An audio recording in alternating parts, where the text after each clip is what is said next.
The Champion Draft Series has returned, and this time, I am ready to win it all. And before I go any further, I do want to shout out and thank this guy, Pink Ghost, and all the staff at the CDS for hosting and running this tournament as well as inviting me. For those who don't know, the Champion Draft Series is an invitational tournament where they invite some of the best players and content creators in order to compete in a draft style tournament. This time around, they have 10 players participating, and it will be Spids, Sir Termund, L Games BR, Slay, Cephalopod, Grandparoji, Majin Bay, FTP Bust, and J Sensational, as well as myself, competing for the grand prize. So the way that works is players will be able to draft their champions according to a point buy system, where champions have points assigned to them based on their power level, and players have a total of 100 points to take turns buying the champions they want to build with. The draft will be a snake draft, which means that it'll go from first pick to last pick, then back the way it came from last pick to first pick. The full rules and info for the CDS, as well as their Discord server, will be posted below in the description of the video here. And you can join the server if you'd like to just follow along or cheer for whoever you want to root for. So my plan going into this was to just draft strong champions that could kind of survive on their own without being tied to a package of a sort.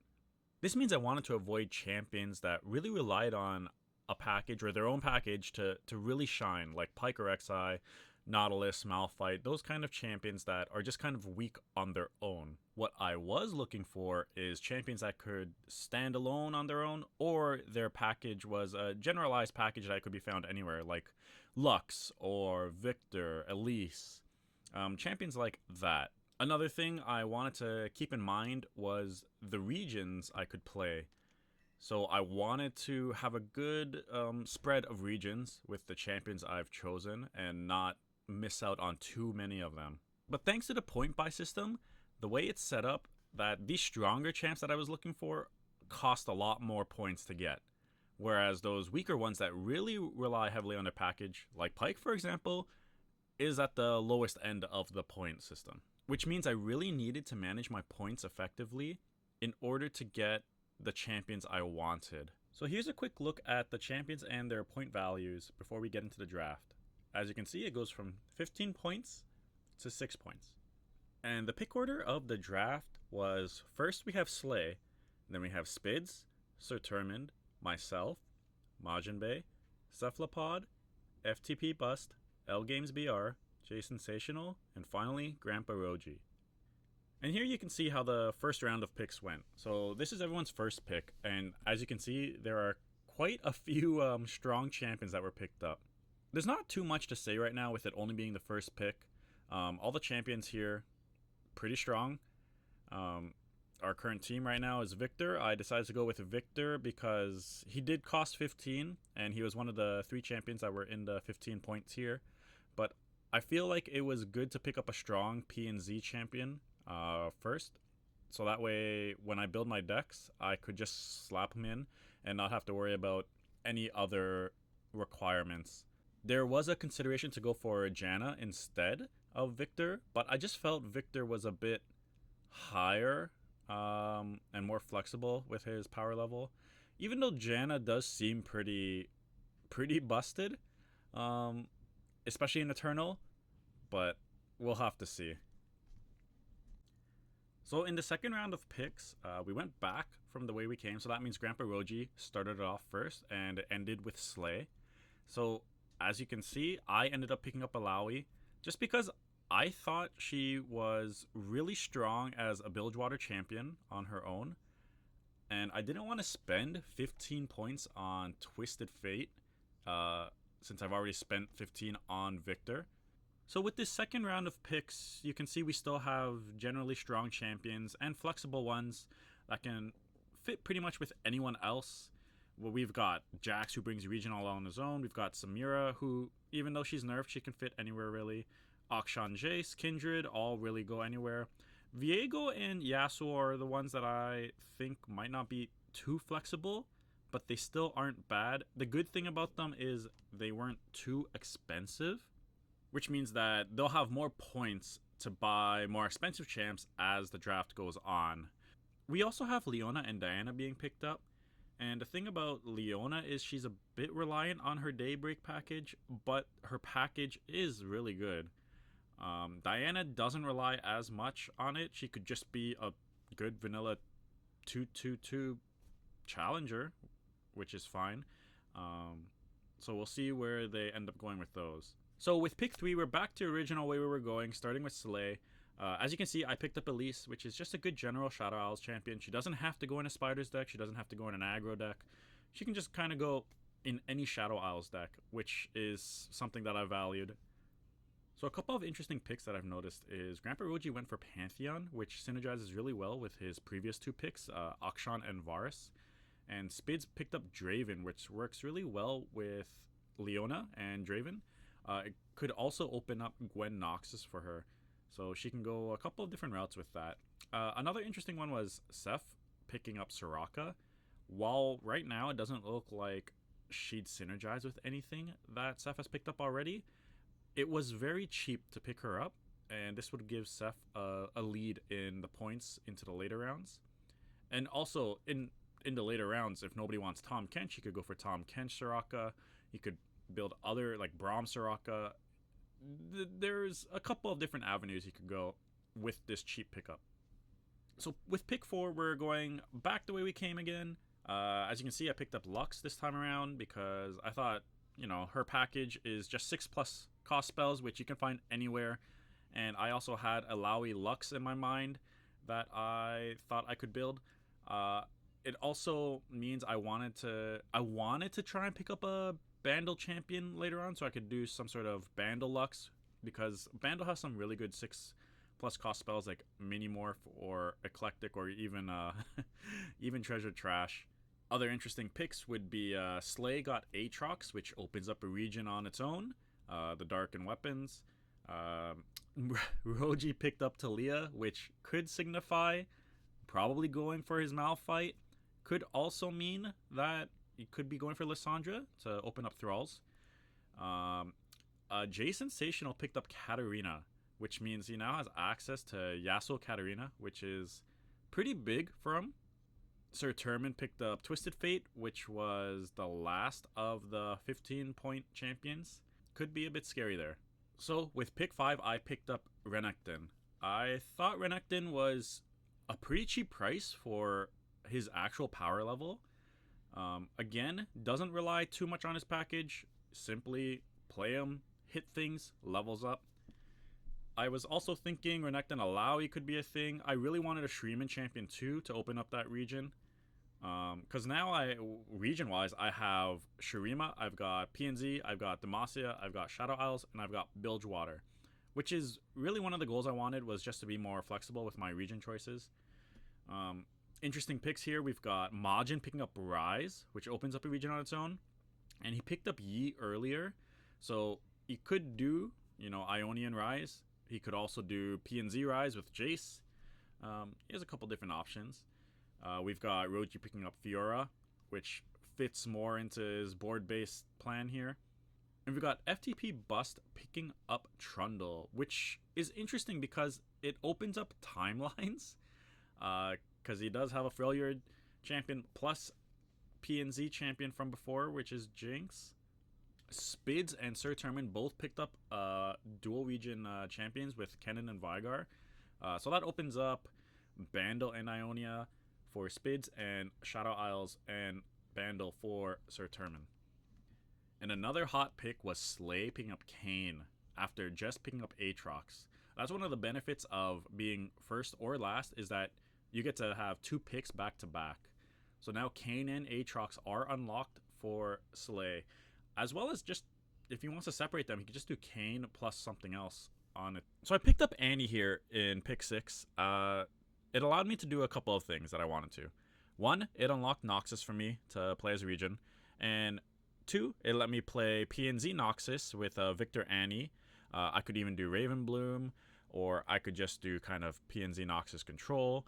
And 3, it let me go Elise Annie, which could either lead into an aggressive deck or into something like Catalog Go Hard maybe. it just gave me a bit more flexibility with my options. Other interesting picks I've seen was Anivia was picked up by L Games BR after having picked up Senna. They could do just like an Anivia Shadow Isles deck. They also have Ziggs picked up by Roji, which with Talia earlier really worked out well. So now they can play Talia Ziggs with Bandle City. It also unlocks Bandle City for Roji with Ziggs being here. And we see Slay picking up Quinn as a Demacian champ. So it can go Aatrox Quinn or Kane Quinn. They have a lot of different avenues to go with. Heimer was actually the champion that I wanted to pick up this round, but Majin was able to pick it up before me on the way back. But Heimer was a really good pickup that was left up for a while, and he's going to be able to pair that with quite a few different things. He's got Jace already, so he could do Heimer Jace, but it would have to be Bandle PNZ or just mono PNZ because of the way that the CDS works. He could also do Heimer Yi. He could do Heimer Zoe. He already has Jace to do Jace Zoe if he wanted, so it is a consideration if he has Jace going somewhere else. Caitlyn was picked up by FTP Bust, who could pair that with the Trundle in a Timelines deck. So now they have Caitlyn Trundle, or they could do Jinx Trundle if they really wanted to. They also have Poppy that they picked up earlier, so maybe it could be like Jinx Poppy and Timelines. They could also do Jax Timelines as well, now that they have two PNZ champions, so it'll be interesting to see how that goes. So in round 7, we're going back the way we came, and this time around I decided to pick up Jhin. Jhin just allowed me to have a whole nother region, his own region, to myself, which also paired well with Annie. And if I could pick up a Bandle champion, I could do Bandle Jhin. Because right now I don't have one, but Jhin gave me a bit of flexibility for not too high of a cost. Other picks we see here is Sejuani picked up by Spids, which could work well with her Gwen that she picked up earlier. Could work out with, I guess, if they wanted to do Draven Sejuani Overwhelm of some sort. It helped with getting a couple of different options for the region. Also, we see Sir Turman picking up Maokai, which works well with the Evelyn pick that he had earlier. Could also maybe do something with Maokai Targon or Maokai Bilgewater. It'll be interesting to see, because although he doesn't have Nautilus right now, Nautilus is still up, could be picked. His Bilgewater champ is TF, so he could do Maokai TF maybe, and sort of stay in those deep regions. So it'll be interesting to see that one. FTP Bust picked up Lulu, so now they could do Lulu Poppy or Jinx Lulu, opening up a few options. Cephalopod got Rumble, opens up Noxus, opens up Bandle City for them. And we see Majin picked up Nasus to pair with their Thresh that they had early on. Nasus is also pretty okay on their own, but it really does require, I guess, like a kill heavy region, slay heavy region, like Shadow Isles to really get it going. So it's good that he's got Thresh from earlier as well. So we're getting into the end stages of the draft, and here with pick 8, I've picked up Shen to open up Ionia for me, as well as it's just a good champion that I can pair with Renekton or Illaoi if I need to. I could even use it with Lux if I want to go some sort of Shen Lux barrier spell heavy deck, but it does open up a bit more for me. I really valued getting these regions online, even though Shen does rely pretty heavily on his barrier package in order to, level up and stuff. Other picks of note that I see, Bard was picked up by Roji, helps, build things like Bard Garen. We've got Cephalopod picking up Set, which is just a generally strong champion. Set was up for a while. It wasn't the most expensive, but it was still pretty high up there. And with the way Seth was picking his champions, it allowed him to have, more points than the rest, to allow him to spend on these champions in these late stages. We see Darius picked up by L Games BR to kind of fit their whole aggro game plan that they seem to enjoy playing. Because earlier they got Teemo, they've got Samira, they've got Gnar. Gnar would probably pair super well with Darius here. They even got Kalista. They could do Kalista Darius as just kind of a Shadow Isles Noxus aggressive deck. We see Nico was picked up by Jason Sensational. I'm guessing it was just a cheap pick because Nico was one of the 2 6-cost champions. And she does unlock a region on her own, so it'll be interesting to see what he does there with it. So we're here with pick 9, which could be the last pick for some of these players who don't have many more points to spend. Me, for example, this was going to be my last champion to pick, and I ended up picking Taric to give me access to Targon. It wasn't the strongest pick, but I really wanted a Targon champion just so I could play Cosmic Call PNZ if I wanted to.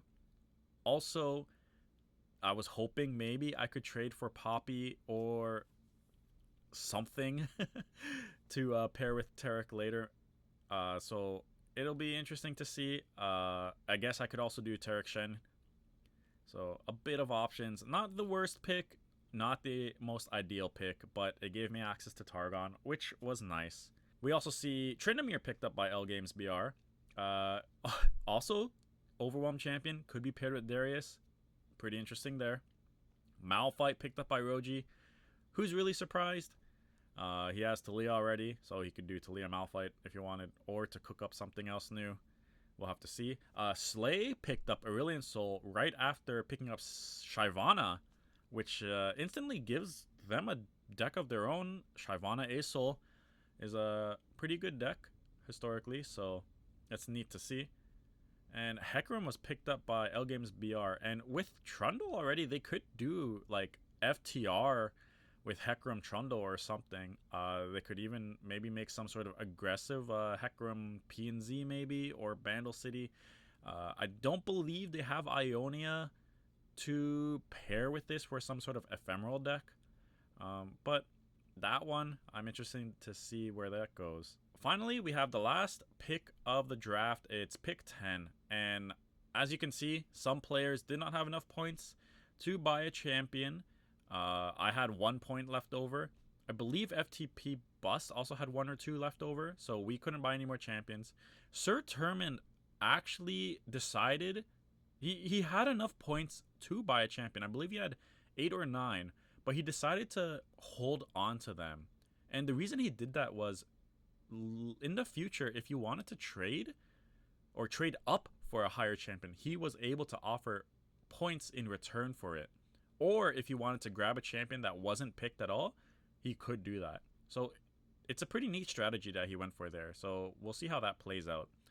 Other than that, we have not too many eventful picks. We have L Games BR picking up Ionia through Aurelia, which was interesting because Hecarim was just picked up by them. So now they do have some sort of ephemeral deck possibly online. We've got Jay Sensational with Lee Sin. They could do Lee Sin Fizz or something along the lines of that. But Lee Sin also pretty strong, sort of alone. Just in any cheap spell heavy deck, it would work out well. We got Spids picking up Poro King, another champion with a region of its own. Though it'll be interesting to see how well that would fit into a lineup compared to her other picks, where Poro King will fit there. And we have Cephalopod picking up Jack, another champion that was relatively expensive towards the end of the game, or at the end of the draft.